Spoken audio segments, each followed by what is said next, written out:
Leo nimerudi na filamu mpya. Baada ya kimya kirefu, leo tunatazama filamu ya kutisha kutoka kusini mashariki mwa Asia ya mwaka 2025 inayoitwa Kisiwa Kilicholaaniwa, The Cursed Island.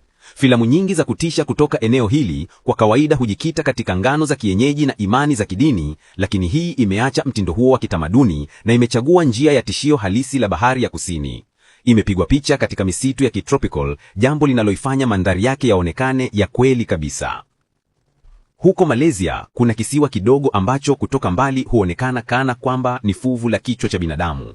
Hadithi inasema kwamba zaidi ya miaka 200 iliyopita, kisiwa hicho kiliwahi kuishiwa na kundi la watu wa jamii ya asili, lakini usiku mmoja, kijiji kizima kilitoweka. Wengine wanasema mchawi aliwaua, lakini miili yao haikupatikana kamwe. Zaidi ya karne 2 baadaye, simulizi la kisiwa hicho limeanza kusahaulika na wengi. Kundi la vijana wenye hamu ya kuonesha ujasiri wao linaamua kulala usiku mmoja kisiwani humo. Wanafikiri kufanya hivyo kutadhihirisha ubabe wao, bila kufahamu kuwa wameingia katika eneo la kutisha kweli kweli.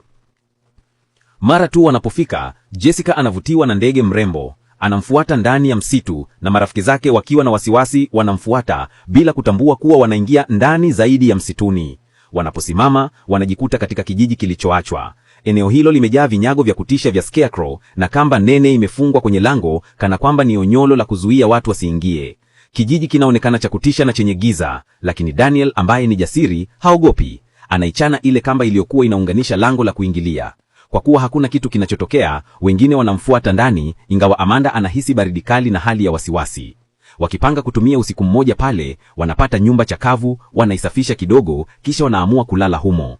Mwanzoni kila kitu kinaonekana cha kawaida na wote wanalala haraka, lakini karibu usiku wa manane, mlango unafunguka kwa kishindo la kukrik. Hey movie lovers, hapa TikTok tunakuletea vionjo tu vya filamu kali, lakini kama unataka movie full bila kukatwa hata sekunde, basi nenda YouTube usearch Movie Plus Swahili au bonyeza link kwenye bio yetu.